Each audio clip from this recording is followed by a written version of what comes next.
Assalamu alaikum. Today is lab 5 for unit operation in food processing lab. आज के lecture में जो है हम एक नए इक्विपमेंट को स्टडी कर रहे हैं, उसके कंपोनेंट्स, उसके इंस्ट्रूमेंटेशन, उसके वर्किंग प्रिंसिपल और उसके प्रोसीजर को देखेंगे डिटेल में। तो आज का लेक्चर जो है हम उसे स्टार्ट करते हैं। तो हम जिस ऑपरेटर्स को आज स्टडी कर रहे हैं, जिस प्रोसेस को देख रहे हैं, जिस प्रोसेस को पढ़ रहे हैं, वो सॉक्सलेट एक्सट्रैक्शन है और जो वो इक्विपमेंट है उसका नाम सॉक्सलेट एक्सट्रैक्टर है। तो बेसिक जो पर्पस है या ऑब्जेक्टिव है या लर्निंग आउटकम है इस जो एक्सपेरिमेंट का होगा या इस लैब का होगा, वो ये होगा कि आप बेसिकली जो सॉलिड लिक्विड एक्सट्रैक्शन प्रोसेस है यूजिंग सॉक्सलेट एक्सट्रैक्टर, आप उसको स्टडी कर सकेंगे। आप देख सकेंगे कि सॉलिड लिक्विड एक्सट्रैक्शन क्या है और उसे आप थ्रू सॉलिड एक्सट्रैक्टर आप किस तरह परफॉर्म करेंगे ये प्रोसेस। सेकंड, फिर आप ये देख सकते हैं इस एक्सपेरिमेंट के थ्रू कि जो आपका सॉक्सलेट एक्सट्रैक्टर है उसकी एफिशिएंसी क्या है। एफिशिएंसी से क्या मुराद है? एफिशिएंसी से मुराद आपकी हमेशा ये होती है कि आपकी जो आउटपुट है, जो आपकी रिकवरी है किसी भी चीज़ की, वो कितने परसेंट है। Either it is 90%, 100%, 80%, 70%। यानी आप ये देखेंगे कि अगर किसी मटेरियल में कोई एक लिक्विड है, सॉलिड है, जिसमें से आप लिक्विड एक्सट्रैक्ट करना चाह रहे हैं, तो वो जो आप जिस लिक्विड को एक्सट्रैक्ट करना चाह रहे हैं उस सॉलिड के अंदर वो एक्चुअली कितने परसेंट वो लिक्विड प्रेजेंट है, और आपने जो through solid Soxhlet extractor extract किया है वो कितने परसेंट किया है। कि ओरिजिनली जो कैपेसिटी है किसी भी मटेरियल की, जो उसके अंदर कोई आपके पास लिक्विड प्रेजेंट है सॉलिड के अंदर, वो क्या है, और फिर आपने थ्रू उसको एक्सट्रैक्ट कितना किया है, तो वो आपके जो इक्विपमेंट है या आपका जो प्रोसेस है उसकी एफिशिएंसी कहलाएगी। तो ये जो है आपके बेसिक पर्पस और ऑब्जेक्टिव हैं, जो कि आप इस एक्सपेरिमेंट को एंड पे आप इनको जो है वो समझ पाएंगे, अंडरस्टैंड कर पाएंगे। थोड़ा सा हम इंट्रोडक्शन देख लेते हैं। इंट्रोडक्शन में सबसे पहले हम बात करेंगे कि हमारे पास सॉलिड लिक्विड एक्सट्रैक्शन है क्या। सॉलिड लिक्विड एक्सट्रैक्शन बेसिकली आपके पास क्या होती है, यानी आपके पास एक सॉलिड मौजूद है, मिक्सचर ऑफ सॉलिड है, आप उसे क्या करना चाह रहे हैं, उसमें से आप लिक्विड को एक्सट्रैक्ट करना चाह रहे हैं। सॉलिड लिक्विड एक्सट्रैक्शन का मतलब ही ये है, यानी आपके पास एक सॉलिड मटेरियल है, आप उसके अंदर जो मौजूद लिक्विड कंटेंट है आप उसको एक्सट्रैक्ट करना चाह रहे हैं। तो आप क्या करेंगे, उसके लिए आप इस एक्सट्रैक्शन प्रोसेस को यूटिलाइज करेंगे। उसके लिए आपको क्या रिक्वायर्ड होगा, उसके लिए आपको सॉलिड मटेरियल को किसी एक लिक्विड सॉल्वेंट के साथ उसका कांटेक्ट करना पड़ेगा। कांटेक्ट करके क्या होगा कि वो जो सॉलिड मटेरियल है वो लिक्विड सॉल्वेंट जो है उसमें अब्जॉर्ब हो जाएगा। जो रिक्वायर्ड आपके पास एक्सट्रैक्टेड जो पार्टिकल है वो उसके अंदर रिक्वायर्ड जो लिक्विड है उसके अंदर वो अब्जॉर्ब होगा, और ताकि आप उसको जो है फिर एक्सट्रैक्ट कर सकते हैं अपने पर्पसेस के लिए, और आप देख सकते हैं कि कितने परसेंट जो है आपने उसे एक्सट्रैक्ट किया है। सो बेसिकली लिक्विड से, सॉलिड से आप कोई उसका मटेरियल, जैसे एक एग्जांपल के तौर पे कि हम ऑयल जो है एक्सट्रैक्ट करते हैं सीड से, ठीक है, हम जैसे अखरोट से या बादाम से या हम किसी भी सीड से हम ऑयल जो एक्सट्रैक्ट करते हैं, तो वो भी उसके अंदर उन सॉलिड मटेरियल के अंदर वो ऑयल प्रेजेंट होता है जिसको हम वो एक्सट्रैक्ट करते हैं और फिर हम उसको फर्दर डिफरेंट पर्पसेस के लिए यूटिलाइज करते हैं। सो बेसिकली इस तरह किसी सॉलिड में से उसके जो रिक्वायर्ड कंटेंट है, लिक्विड कंटेंट है, उसको एक्सट्रैक्ट करने के लिए ये पूरा प्रोसेस क्या कहलाता है, सॉलिड लिक्विड एक्सट्रैक्शन कहलाता है। उसके लिए आपको एक लिक्विड सॉल्वेंट यूटिलाइज करना पड़ता है, जिसके थ्रू, जिसकी मदद से आप क्या करते हैं, आप जो रिक्वायर्ड मटेरियल है, जो रिक्वायर्ड ऑयल है या रिक्वायर्ड लिक्विड है, उसे आप एक्सट्रैक्ट करते हैं। वो किस तरह, अब एक सॉल्वेंट आपको रिक्वायर्ड होगा, वो किस तरह पर्पस फुलफिल करता है, वो हम नेक्स्ट जब आप वर्किंग और मज़ीद प्रोसीजर देखेंगे तो उसमें हम स्टडी करेंगे। नेक्स्ट हम जैसे है कि हम लिपिड्स या हम फैट्स या ऑयल जो हैं हम उनको डिफरेंट मटेरियल्स में से एक्सट्रैक्ट करते हैं। तो ये बेसिकली जो है उन्हीं उसी से रिलेटेड इंट्रोडक्शन है कि हम जैसे अगर हम लिपिड्स को जो है, या हम लिपिड्स जो है वो फैट्स हैं बेसिकली, जो कि किसी भी फूड मटेरियल में प्रेजेंट हो सकते हैं। एक तो हम ऑयल भी एक्सट्रैक्ट कर सकते हैं, हम वो फूड जो है फूड में से, सॉलिड फूड में से हम अपना लिक्विड या फैट कंटेंट जो है उसे हम रिमूव करना चाह रहे हैं, एक्सट्रैक्ट करना चाह रहे हैं। सो लिपिड्स जो हैं बेसिकली ये आपके पास इस तरह के सब्सटेंसेस होते हैं जो ईथर, क्लोरोफॉर्म और जो दूसरे ऑर्गेनिक सॉल्वेंट्स हैं उनमें सॉलेबल होते हैं बेसिकली। लेकिन ये जो आपके पास वाटर में है वो इनसॉलेबल होते हैं। तो अभी जो हमने लास्ट स्लाइड में बात आपने देखी है कि उसे हमें किसी कि हमारा जो सॉलिड मटेरियल होता है हम उसे एक एक्स्ट्रा एक सॉल्वेंट में जो है डिसॉल्व करवाते हैं। अब वो जो हमने यहाँ पे अब ये जो बात करें ना कि लिपिड जो है वो क्लोरोफॉर्म, ईथर और इस तरह के जो ऑर्गेनिक सॉल्वेंट्स हैं उनमें जो है वो इजीली सॉलेबल हो जाते हैं। ठीक है, तो ये इसीलिए अब आप वो बात करें कि वो जो हम कह रहे हैं ना कि हम एक्स्ट्रा एक सॉल्वेंट यूज करेंगे, फिर उसकी मदद से हम अपना रिक्वायर्ड मटेरियल एक्सट्रैक्ट करते हैं। तो ये इस तरह का सॉल्वेंट हम यूज करते हैं कि जो आपने रिक्वायर्ड कंटेंट जिसको आप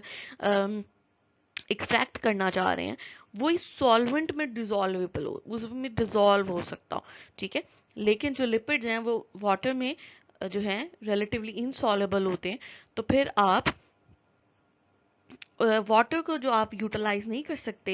as a solvent for lipids extraction, कि अगर आपने लिपिड को या फैट को एक्सट्रैक्ट करना है तो फिर आपने वो जो सॉल्वेंट यूज करना है, अब वो सॉल्वेंट वाटर यूज नहीं कर सकते फॉर एक्सट्रैक्शन। ठीक है, तो आपने हमेशा जो भी कंटेंट, जो भी सॉलिड कंटेंट जिसको आपने एक्सट्रैक्ट करना होता है उसमें आप ये देखते हैं कि वो किस सॉल्वेंट में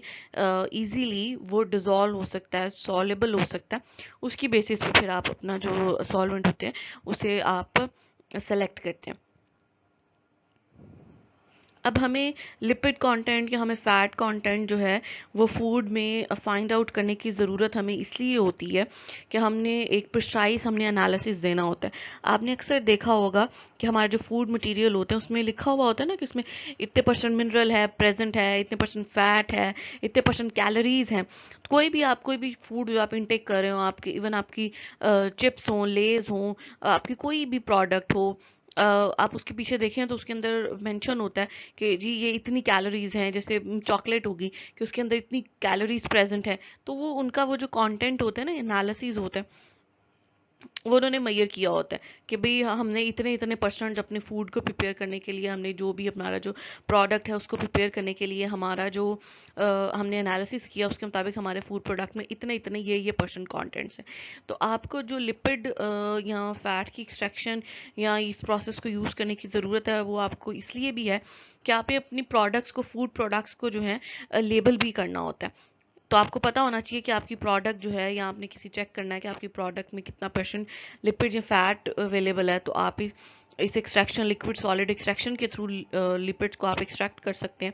और आप पता कर सकते हैं। इसके अलावा आपने क्योंकि कुछ स्टैंडर्ड्स मेंटेन करने होते हैं, हर एक फूड प्रोडक्ट के फूड क्वालिटी स्टैंडर्ड्स होते हैं, जो उन स्टैंडर्ड्स को आपने मीट करना होता है। आप अपने प्रोसेस में अपनी जो फूड को प्रोसेस करते होते हैं आपने उन स्टैंडर्ड्स को फॉलो करते हुए आपने उनको करना होता है। जैसे अक्सर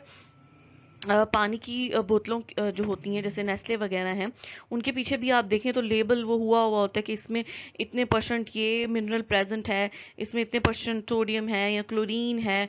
इस तरह डिफरेंट वो जो है ना एलिमेंट्स वो उन्होंने पीछे लेबल किए हुए होते हैं उन पानी की जो बॉटल्स होती हैं उनके ऊपर भी। क्यों? क्योंकि उन्हें वो आइडेंटिफाई करते हैं कि हम विद इन स्टैंडर्ड्स हम काम कर रहे हैं। ड्रिंकिंग वाटर क्वालिटी स्टैंडर्ड्स हैं, इसी तरह फूड क्वालिटी स्टैंडर्ड्स हैं। तो उन स्टैंडर्ड्स को आपने मेंटेन करना होता है। तो आप उनको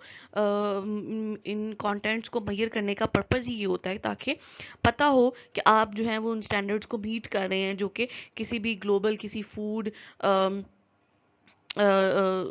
किसी एजेंसी ने जो है उन्हें बनाया है, तो हम उन स्टैंडर्ड्स को जो है वो फुलफिल कर रहे हैं। और आपने ये भी, अगर आपने ये स्टडी करना हो कि अगर किसी फर्दर जो है कि आपको क्यों लिपिड्स को जो है वो एक्सट्रैक्ट किए, उनकी क्वांटिटी का पता एनालिसिस करने की ज़रूरत है, वो आप इसलिए भी करते हैं कि आपने ये देखना होता है कि आपके जो हैं प्रॉपर्टी, फूड की जो प्रॉपर्टीज़ हैं, उसकी जो न्यूट्रिशनल वैल्यूज़ हैं, उसकी जो फंक्शनल वैल्यूज़ हैं, अगर उसमें fat content, lipids content, oil content कम या ज़्यादा होता है तो उस फूड की न्यूट्रिशनल वैल्यू पे या उसके फंक्शन पे क्या फ़र्क पड़ता है। जैसे जब भी कोई फूड प्रोडक्ट बन रहा होता है वो डिफरेंट, उसको एक्सपेरिमेंट से गुजरने के बाद वो एक फाइनल प्रोडक्ट में आता है ना, वो डिफरेंट कंटेंट्स को ऊपर नीचे करके देखते होंगे, उसकी फिर उस वैल्यू को उस प्रोडक्ट को टेस्ट करते होंगे। ठीक है, टेस्ट करने वो देखते होंगे कि भी फिजिबल या सबसे बेस्ट टेस्ट जो है वो किन कंटेंट्स, किन परसेंटेज ऑफ कंटेंट्स के साथ एग्जिस्ट करता है। फिर उसमें से वो उस फाइनल प्रोडक्ट को फाइनल करते होंगे कि इसका ये परसेंटेज जो है इस कंपोनेंट का या इस न्यूट्रिएंट का इतने परसेंट ये कंपोनेंट प्रेजेंट है तो टेस्ट अच्छा आ रहा है। अगर उससे जो कम ज़्यादा अगर हो रहा है तो उसकी न्यूट्रिशनल वैल्यू में या उसके टेस्ट में या उसके फंक्शन में, उस प्रॉपर्टी के जो फूड की प्रॉपर्टीज हैं उसमें डिफरेंस आ रहा है। सो बेसिकली आपने लिक्विड सॉलिड लिक्विड एक्सट्रैक्शन करते हैं, वो आप करते हैं, आपने कोई भी fat content, lipid content, oil content आप एक्सट्रैक्ट करना चाह रहे हैं किसी सॉलिड मटेरियल में से, आप इसलिए करते हैं। अब फूड इंडस्ट्री में जो है इसकी इम्पोर्टेंस ज़्यादा है, इस तरह ज़्यादा है कि आपने बताना होता है, आपने अपनी प्रोडक्ट्स को लेबल करना होता है, आपने अपने स्टैंडर्ड्स मीट करने होते हैं, आपने nutritional and functional and taste की जो आपकी फूड की क्वालिटी होती है उसको मेंटेन करने के लिए आपने इन तमाम प्रोसेसेस से गुजरना होता है। इसलिए आपको पता हो कि आपके फूड में जो है वो सॉलिड कंटेंट जो है वो लिपिड्स की फॉर्म में या फैट की फॉर्म में जो है वो कितने परसेंट प्रेजेंट है। तो आप जो है इस एक्सट्रैक्शन प्रोसेस को आप यूज कर सकते हैं। अच्छा, अब हम जो बात कर रहे हैं, हम बात कर रहे हैं सॉक्सलेट एक्सट्रैक्टर की। तो अब हम उसके डिफरेंट कंपोनेंट्स हैं, हम देख लेते हैं कि कौन कौन से कंपोनेंट्स जो हैं उसके प्रेजेंट है सॉक्सलेट एक्सट्रैक्टर के। बेसिकली सबसे पहले जो है ये आपको एक पिक्चर नज़र आ रही है। ये जो आपको पिक्चर नज़र आ रही है इसमें जो आपके पास डिफरेंट लेबल्स दिए गए हैं 1 to 11, वो उनकी जो डिस्क्रिप्शन है वो यहाँ पर बताई गई है कि जो नंबर 1 है, ये जो इसमें ये जो आप राउंड बॉटम फ्लास्क है आपके पास, इसमें आप देख रहे हैं इसमें जो येलो आपके पास जो प्रेजेंट है वो आपके पास बेसिकली सॉल्वेंट प्रेजेंट है येलो कलर में। वो जो सॉल्वेंट है उसके साथ उन्होंने नंबर 1 शो किया हुआ है। वो ये कह रहे हैं कि नंबर 1 से मुराद ये है कि इसमें कोई स्टिरर जो है बार प्रेजेंट होगी जिसके थ्रू जो है आप उसे स्टर कर सकते हैं। तो इसमें वो 1 से जो है ये स्टिरर बार, उन्होंने ये जो लाइन ब्लू सी लास्ट पे दिखाई गई है कि आप स्टिरर इसके अंदर जो है वो प्रेजेंट होगी। सेकंड उन्होंने स्टिल पॉट यानी उन्होंने बताया कि जो राउंड बॉटम फ्लास्क है ये आपके पास जो स्टिल पॉट है, ठीक है, इसके अंदर जो है आपका सॉल्वेंट, डिजायर्ड सॉल्वेंट है वो इसमें प्रेजेंट होगा। इसके बाद जो है आपके पास थर्ड जो उन्होंने पॉइंट बताया है वो है डिस्टिलेशन पाथ। डिस्टिलेशन पाथ से क्या मुराद है? डिस्टिलेशन पाथ ये हम इसको मैं एक्सप्लेन करूंगी फर्दर भी, आपके पास पिक्चर आएगी उसमें भी एक्सप्लेन होगा। फोर्थ वन जो है वो आपके पास है थिम्बल। थिम्बल बेसिकली क्या है? थिम्बल बेसिकली आपके पास फिल्टर पेपर है या एक कंटेनर टाइप है जो कि फिल्टर पेपर का बना हुआ है, जिसमें आपने अपना जो सॉलिड मटेरियल है उसे आपने उसके अंदर फिल करके, उस फिल्टर पेपर के अंदर अपने सॉलिड मटेरियल को फिल करके आप ये जो पोर्शन है, ये जो आपके पास ये जो चैम्बर है आप इसमें रखेंगे, एक्सट्रैक्शन चैम्बर में रखेंगे, उस फिल्टर पेपर के अंदर उस रिक्वायर्ड मटेरियल को रख कर फिर आप इस चैम्बर के अंदर रखेंगे। नेक्स्ट आपके पास जो 5 उन्होंने ग्रीन कलर से शो किया है, 5 उन्होंने वो सॉलिड बताया कि 4 जो है वो इसके अंदर थिम्बल प्रेजेंट है और उस थिम्बल के अंदर जो है आपके पास आपने ये जो रिक्वायर्ड सॉलिड मटेरियल है जो 5th नंबर से शो किया गया वो आपने प्लेस किया हुआ है। 6 जो है वो आपके पास साइफन ट्यूब है। अब ये जो नंबर 3 है और जो नंबर 6 है, ये बेसिकली दो ट्यूब्स हैं या कह लें आप दो पैसेजेस हैं। अब ये एक साइड पे जो है ये एक तो ये इस साइड पे राइट साइड पे, एक लेफ्ट साइड पे, लेकिन अगर मैं अभी आपको नेक्स्ट पिक्चर दिखाऊंगी जो कि मजीद वो इसी ऑपरेटर्स की है, उसमें जो है वो दोनों जो है ये एक ही साथ लगेंगे, यानी एक इनर है यानी ये साइफन इनर होगा और ये जो डिस्टिलेशन पाथ 3 से जो शो किया गया है वो आउटर साइड पे होगा। ठीक है, इसे वेपर डक्ट भी कह सकते हैं, वेपर चैनल भी कह सकते हैं। क्यों वेपर डक्ट और वेपर चैनल कहेंगे वो मैं आपको एक्सप्लेन करती हूँ। सो बेसिकली ये जो 6 है ये आपके पास साइफन ट्यूब है, और ये जो 7 है पॉइंट वो साइफन एग्जिट है। यानी ये एक बेसिकली एक पैसेज है, एक आपके पास रास्ता है किस चीज़ के लिए। ये बेसिकली आपके पास ये जो आपके पास सॉल्वेंट है, जब वो एवापोरेट होकर जाएगा मज़ीद आगे ऊपर जो कंडेंसर प्रेजेंट है उसमें, तो वो जो मटेरियल जब दोबारा से वो कंडेंस होकर इसके अंदर दोबारा से इस चैम्बर के अंदर आना शुरू होगा, तो इस साइफन के थ्रू जो है वो दोबारा से फिलअप होकर दोबारा से नीचे आएगा। ये आपको जो है प्रोसीजर वर्किंग में मैं एक्सप्लेन करूंगी तो आपको मजीद एक्सप्लेन हो जाएगा। बेसिकली अभी के लिए आप इतना ही समझे कि ये जो नंबर 3 है और नंबर 6 है ये पैसेजेस हैं, ये पाथ्स हैं। नंबर 3 जो है ये वेपर के गुजरने का रास्ता है, कि जो आप यहाँ पर हीट प्रोवाइड करेंगे अपने सॉल्वेंट को नीचे, हीटिंग मेंटल के थ्रू आप जो अपने सॉल्वेंट को हीट प्रोवाइड करेंगे, तो वो जो आपके पास सॉल्वेंट है वो अवापोरेट होगा। तो वो जो वेपर्स हैं वो कहाँ जाएंगे, वो आपके पास इस रास्ते से होते हुए, इस डिस्टिलेशन या वेपर डक्ट से होते हुए ऊपर कंडेंसर में जाएंगे। अभी आप इतना समझें। नेक्स्ट उसके बाद हमने देख लिया कि ये साइफन टॉप है, ये साइफन एग्जिट है। ये जो एग्जिट है वो नीचे आपके पास राउंड बॉटम फ्लास्क में आ रही है, ठीक है। और आपके पास मजीद उसके बाद जो नंबर 8 पे उन्होंने शो किया है वो है एक्सपेंशन अडेप्टर।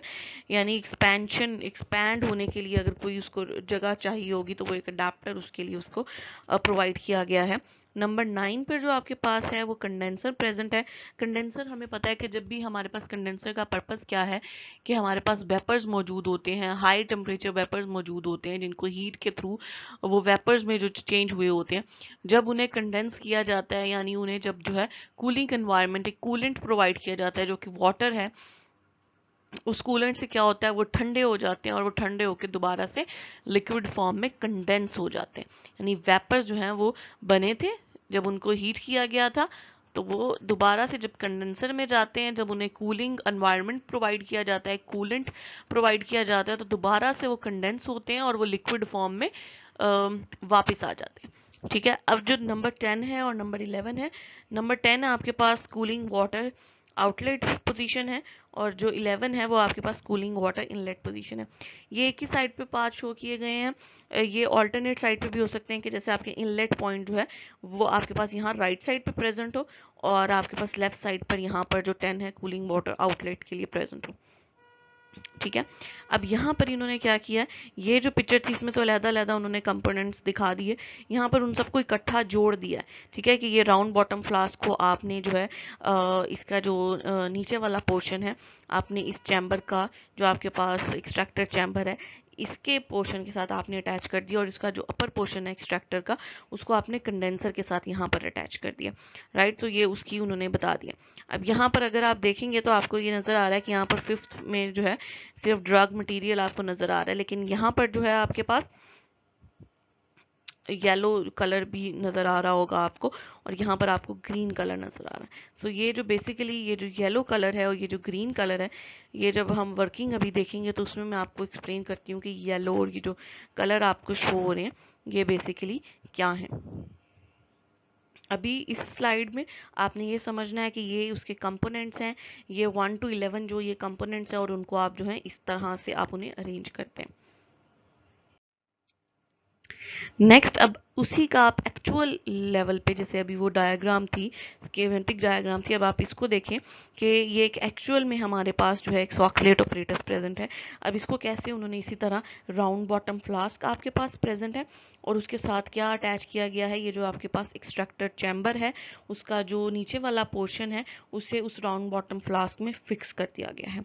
राइट, अब मैंने लास्ट स्लाइड में भी आपको बताया था कि वहाँ पर जो साइफन ट्यूब और जो डिस्टिलेशन पाथ है या वेपर चैनल है या वेपर डक्ट है वो दोनों एक तरफ हो सकती हैं। जैसे इस पिक्चर में देखें, यहाँ पर आपको ये जो आउटर ये जो ट्यूब नज़र आ रही है ये आपके पास वेपर के लिए ट्यूब है, या वेपर आउटलेट ट्यूब भी इसे कह सकते हैं, या जैसे हमने लास्ट स्लाइड में डिस्टिलेशन आम का वर्ड यूज़ किया आप इसे ये भी कह सकते हैं। ठीक है, वेपर आउटलेट ट्यूब हम इसलिए कह रहे हैं क्योंकि सॉल्वेंट जब गर्म होगा, हीट उसको प्रोवाइड की जाएगी,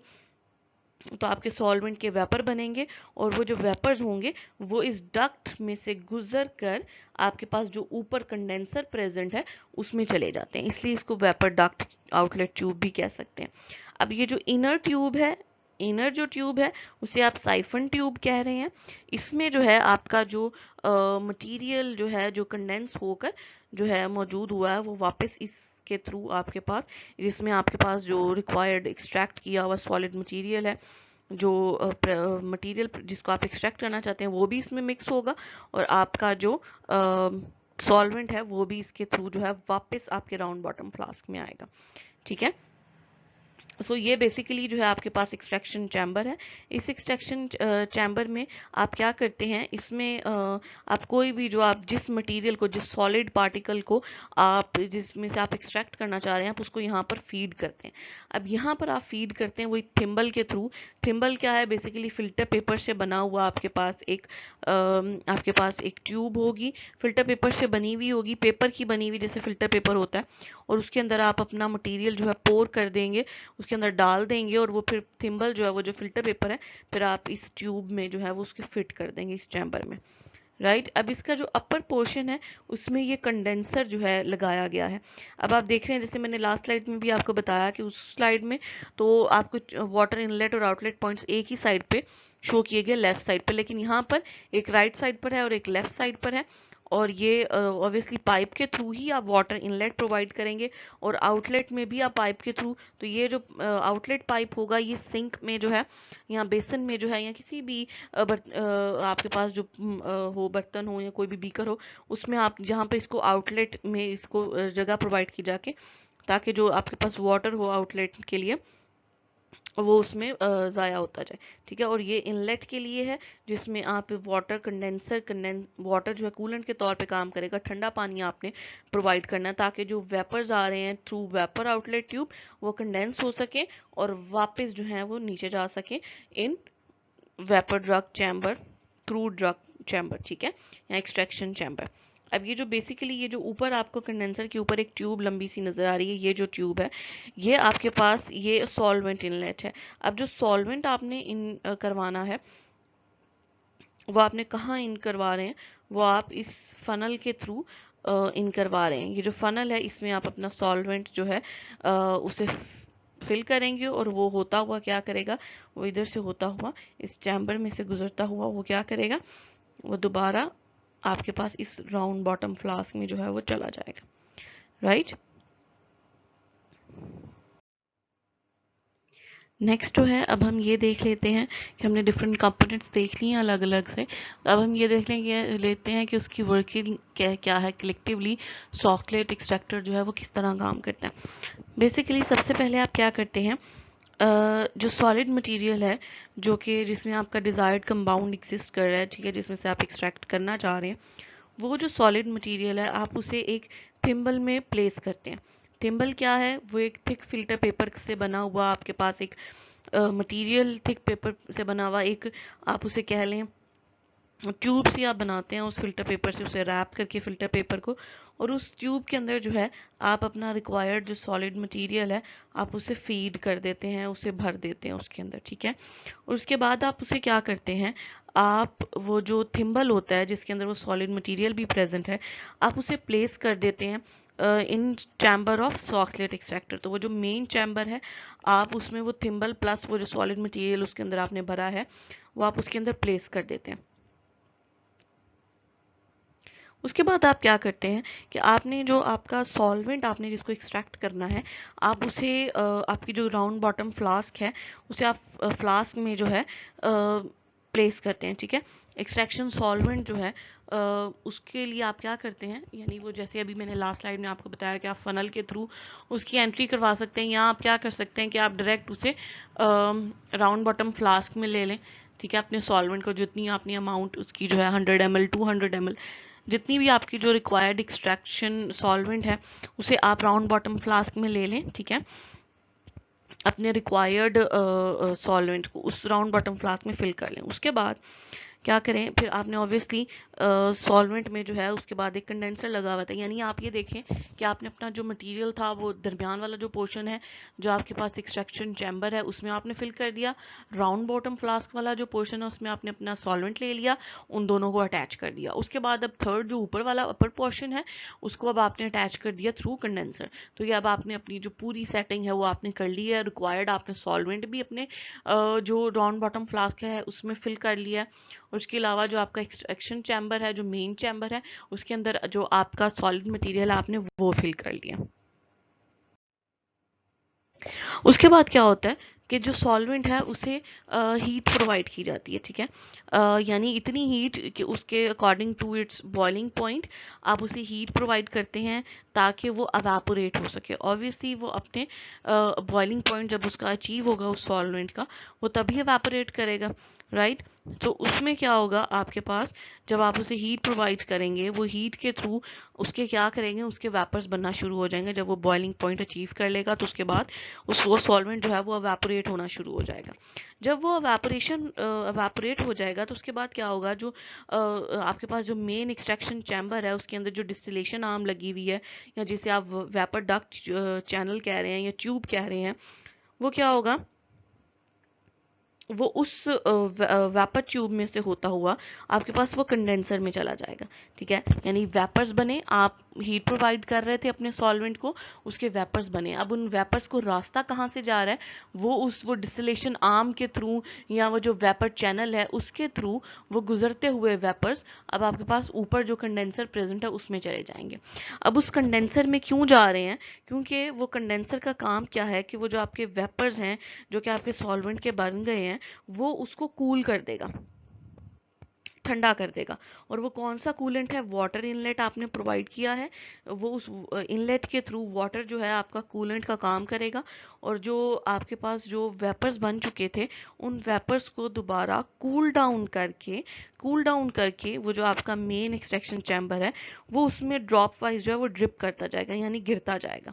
ठीक है। यानी जब आपके पास वो पार्टिकल जो कि कंडेंस होके आपके पास दोबारा लिक्विड फॉर्म इख्तियार कर चुके हैं, वो क्या होगा, वो जब लिक्विड फॉर्म इख्तियार कर चुके हैं तो वो दोबारा से ड्रिप बैक होंगे उस एक्सट्रैक्शन चैम्बर में जिसमें आपने थिम्बल के अंदर अपना सॉलिड मटेरियल प्रेजेंट किया हुआ है। उसमें ड्रॉप वाइज गिरते जाएंगे, ठीक है। तब तक उसमें प्रेजेंट रहेंगे, उस थिम्बल के अंदर आपका जो सॉल्वेंट है वो जब दोबारा से आपका जो वेपर्स दोबारा से आपके जो है उस फॉर्म में, लिक्विड फॉर्म में, आपके सॉल्वेंट की फॉर्म में वापस आ रहे हैं, वो उसमें राउंड बॉटम फ्लास्क में नहीं अब जाएंगे, पहले वो जाएंगे आपके पास उसी चैम्बर में, एक्सट्रैक्शन चैम्बर में मौजूद रहेंगे जिसके अंदर आपका थिम्बल प्रेजेंट है, उसके अंदर पर्कुलेट करते जाएंगे, ठीक है, उसके अंदर मौजूद जैसे ही वो एक खास जो आपको साइफन ट्यूब प्रेजेंट है उसके लेवल तक पहुंचेंगे, ठीक है, जहां पर वो साइफन ट्यूब प्रेजेंट है उसके लेवल तक पहुंचेंगे। फिर क्या होगा, फिर आपके पास वो जो जितना भी सॉल्वेंट था जो कि प्रेजेंट था और साइफन ट्यूब वो जो फुल हो गई, अब उस साइफन ट्यूब के थ्रू वो वापस से fell back to their round bottom flask जिसमें वो पहले से प्रेजेंट थे, ठीक है। इस बात को थोड़ी सी जो है वो समझने की ज़रूरत है, ये थोड़ा सा कॉम्प्लिकेटेड है कि आपके पास जो वेपर्स जो हैं कूल डाउन होके लिक्विड फॉर्म में आ रहे हैं, वो लिक्विड फॉर्म में कहाँ ड्रॉप कर रहे हैं, वो लिक्विड फॉर्म में आपका जो मेन एक्सट्रैक्शन चैम्बर है उसमें गिर रहे हैं, वो उसी में प्रेजेंट रहेंगे। कब तक प्रेजेंट रहेंगे, जब तक कि जो आपका साइफन ट्यूब का लेवल है वो फुल नहीं हो जाता। जब वो फुल हो जाएगा, वो लेवल तक पहुंच जाएंगे, तो क्या होगा, वो दोबारा से आपके पास वो जो सॉल्वेंट अब वो आया है वापस ऊपर से कंडेंसर से नीचे आया है, वो दोबारा से ड्रिप बैक कर जाएगा राउंड बॉटम फ्लास्क में, ठीक है। यानी वो उसमें प्रेजेंट रहा। अब वो क्या हुआ कि जब आपके पास सॉल्वेंट जो है, जब मैंने आपको अभी वो जो पिक्चर दिखाई कंपोनेंट्स की जिसमें आपको मैंने बताया था कि वो ग्रीन कलर से जो है 5 नंबर जो है वो शो कर रहा है कि आपका सॉलिड मटेरियल है, उसके साथ जो दूसरी पिक्चर थी उसमें उन्होंने दिखाया कि वो एक येलो कलर, उस ग्रीन के ऊपर येलो कलर भी दिखाया, फिर साइफन ट्यूब में भी ग्रीन कलर दिखा रहे हैं। तो वो इसीलिए दिखा रहे थे, वो मैंने कहा था मैं आपको बाद में एक्सप्लेन करूंगी, वो इसलिए प्रेजेंट था वहां पर, वो येलो कलर जो है ऊपर 5 नंबर के ऊपर वो जो येलो कलर प्रेजेंट है वो इसलिए प्रेजेंट है कि वो बता रहा है कि आपके पास जो येलो सॉल्वेंट था वो अब कंडेंसर से दोबारा उसी एक्सट्रैक्शन चैम्बर में आ गया, कंडेंस फॉर्म में, लिक्विड फॉर्म में कन्वर्ट होने के बाद वो उस एक्सट्रैक्शन चैम्बर में येलो कलर आ गया, ठीक है। उसके बाद वो जो आपको साइफन ट्यूब में जब आपके पास लेवल फिल हो गया है, जब आपके पास वो लेवल फुल हो गया एक्सट्रैक्शन चैम्बर में, जो आपके पास सॉल्वेंट आ रहा है, तो फिर उस सॉल्वेंट और वो जो आपके पास एक्सट्रैक्टेड जो कंपोनेंट है सॉलिड का, वो उसके अंदर जो प्रेजेंट होगा, ठीक है, वो आपके पास क्या होगा, वो उसके अंदर डिजोल्व हो जाएगा। वो उसके अंदर डिजोल्व होगा, वो जो लिपिड है या फैट है या ऑयल कंटेंट है, ठीक है, वो सॉल्वेंट के अंदर डिजोल्व होके वो दोबारा से साइफन के रास्ते वो क्या कर रहा है, वो राउंड बॉटम फ्लास्क में आ रहा है। अब फर्क बस ये है कि जब वो एवेपोरेट हो रहा था तो वो जो येलो कलर जो आपके पास सॉल्वेंट है कलर का, येलो कलर का, वो पहले प्योर था, यानी उसके अंदर कोई भी आपको सॉलिड जो एक्सट्रैक्ट करना वो प्रेजेंट नहीं था। लेकिन जब वो कंडेंस होकर एक्सट्रैक्शन चैम्बर में आया तो उसके अंदर, क्योंकि थिम्बल में आपके पास सॉलिड मटेरियल प्रेजेंट था, तो अब उसके अंदर उसके भी पार्टिकल्स और उसके भी जो हैं वो चंक्स मौजूद हैं। तो फिर जब वो साइफन ट्यूब से आपके पास सॉल्वेंट वापस आ रहा है इन राउंड बॉटम फ्लास्क, तो उसके अंदर वो एक्सट्रैक्टेड जो मटेरियल है वो भी उसके अंदर प्रेजेंट होगा। अब उसी बात को वो यहाँ पर एक्सप्लेन कर रहा है जो कि मैं अभी बता रही थी। The chamber containing the solid material is slowly filled with warm solvent, कि जब आपके पास कंडेंसर से पार्टिकल्स जो हैं, वो वेपर्स जो हैं, वो दोबारा से आपके पास लिक्विड फॉर्म में कन्वर्ट हुए हैं, तो अब आपके पास वो जो चैम्बर है वो उस वार्म सॉल्वेंट से जो है वो फिल हो जाएगा। तो आपके पास वो वार्म सॉल्वेंट में जो है, जो आपके पास रिक्वायर्ड एक्सट्रैक्टेड कंपोनेंट्स हैं वो इसमें डिजोल्व हो जाएंगे। अगर आप सेकेंड स्लाइड की बात करें जिसमें मैंने आपको बताया है कि लिपिड्स जो हैं वो क्लोरोफॉर्म, ईथर और ऑर्गेनिक सॉल्वेंट में डिजोल्व हो जाते हैं, ठीक है। तो जब आप किसी ऐसे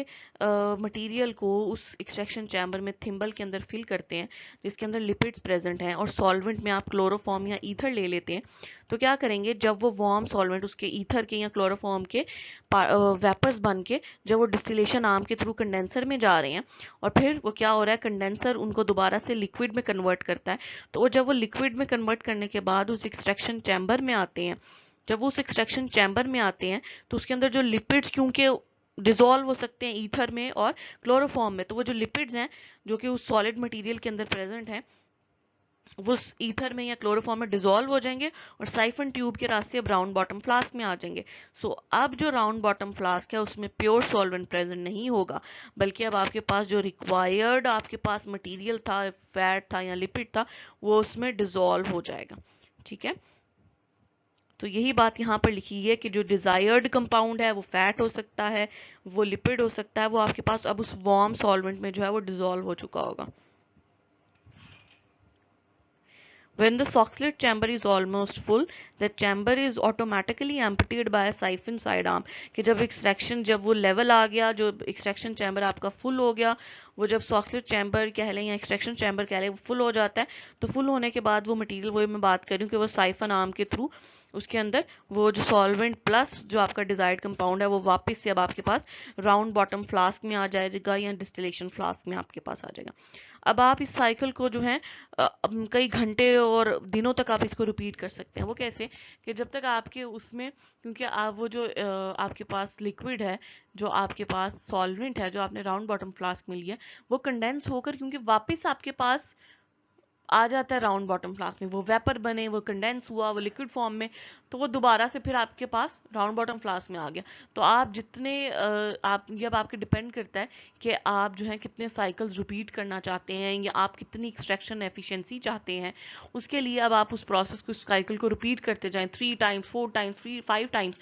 कि वो दोबारा से वो वेपर्स बने उसके, वो दोबारा से एक्सट्रैक्शन चैम्बर में आए लिक्विड फॉर्म, दोबारा से वो साइफन आर्म से वो राउंड बॉटम फ्लास्क में आता जाए, ठीक है। तो ये अब आपके रिक्वायर्ड पे डिपेंड करता है। तो अब आपके पास जो राउंड बॉटम फ्लास्क है उसमें जो है अब आपके पास जो आपके पास रिक्वायर्ड, डिजायर्ड लिपिड, फैट या जो भी एक्सट्रैक्टेड जो आपका कंपाउंड था, वो डिजायर्ड कंपाउंड जो है अब उस सॉल्वेंट के अंदर डिजोल्व है। सो अब जो उस सॉल्वेंट से आपने एक्सट्रैक्ट करना है वो मजीद फिर आप अब एक्सट्रैक्ट हो चुका है, उस सॉल्वेंट के अंदर प्रेजेंट है, लेकिन अब उस सॉल्वेंट को अब आपने ख़त्म करना है और अब आपको सिर्फ वो डिजाइड कंपाउंड चाहिए, तो उसके लिए फिर आप उसे मजीद रोटरी एवापोरेटर या इस तरह का कोई भी एवापोरेटर यूज़ करके जिससे सॉल्वेंट एवापोरेट हो जाए और आपके पास सिर्फ वो मटीरियल रह जाए। ठीक है, तो क्योंकि आपने जो एक्सट्रैक्टर सॉलिड लिक्विड एक्सट्रैक्शन की है उसमें आपने ये किया है कि आपने वो जो सॉलिड मटेरियल था उसमें से आपने एक्सट्रैक्ट किया है थ्रू अ लिक्विड सॉल्वेंट। ठीक है, तो वो लिक्विड सॉल्वेंट जो है वो आपके साथ राउंड बॉटम फ्लास्क में भी प्रेजेंट है और उसमें डिजाइड कंपाउंड भी प्रेजेंट है। तो आप उस सिर्फ डिजाइड कंपाउंड को चाहते हैं, उसके लिए फिर अब आपको वो जो लिक्विड है उसको एवापोरेट करने के लिए आपको एक टेक्निक चाहिए होगी, लेकिन उसके अंदर जो आपका डिजाइड कंपाउंड जो है वो प्रेजेंट होगा। ठीक है, जब वो एवापोरेट हो जाएगा तो डिजाइड कंपाउंड उसके अंदर आपको नजर आएगा, प्रेजेंट मौजूद होगा। और फिर आप देख सकते हैं कि कितनी एफिशिएंसी या कितना एफिशिएंट जो है आपका इक्विपमेंट है जिसने उसको एक्सट्रैक्ट किया।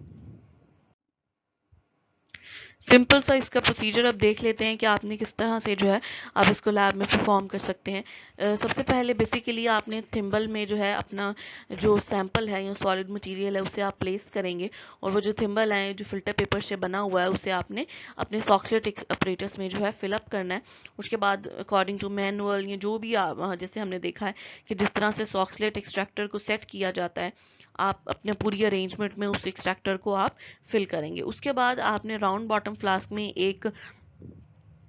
सॉल्वेंट लेना होता है। अगर आप फैट या लिपिड कर रहे हैं तो आप एक्सट्रैक्ट करना चाह रहे हैं तो आप एन हेक्सेन यूज़ कर सकते हैं। आप राउंड बॉटम फ्लास्क में वो सॉल्वेंट ले सकते हैं, यानी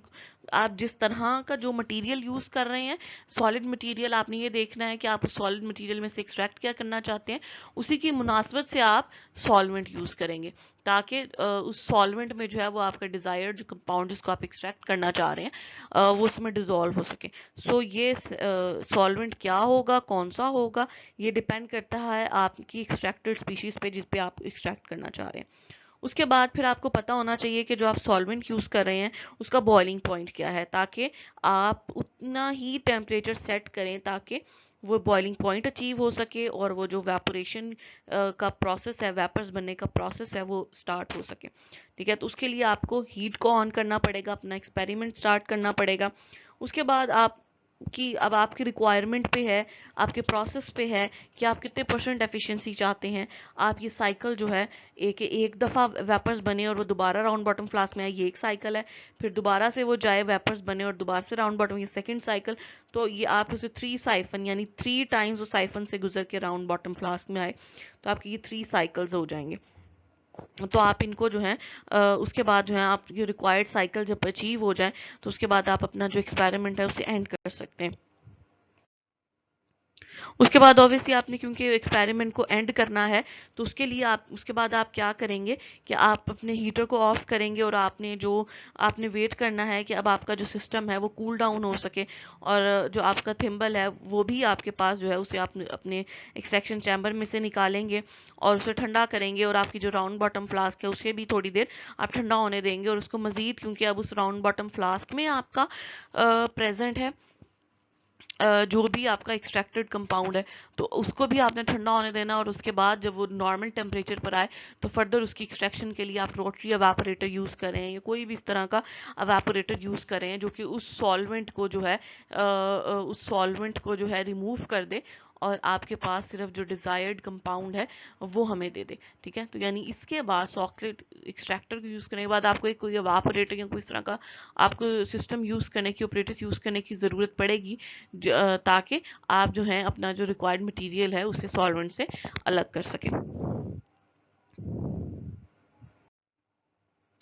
आज का लेक्चर हमारा यहीं तक था। इसमें बेसिकली हमारा पर्पज़ ये था कि हम जो वर्किंग है और जो उसके पार्ट्स हैं सॉक्सलेट के उसको हम अच्छी तरह से समझ सकें, उसके प्रिंसिपल को अच्छी तरह से समझ सकें। इससे रिलेटेड आपका कोई भी क्वेश्चन होगा तो हम इसे जो है ऑनलाइन सेशन में डिस्कस करेंगे। Thank you so much. अल्लाह हाफिज़।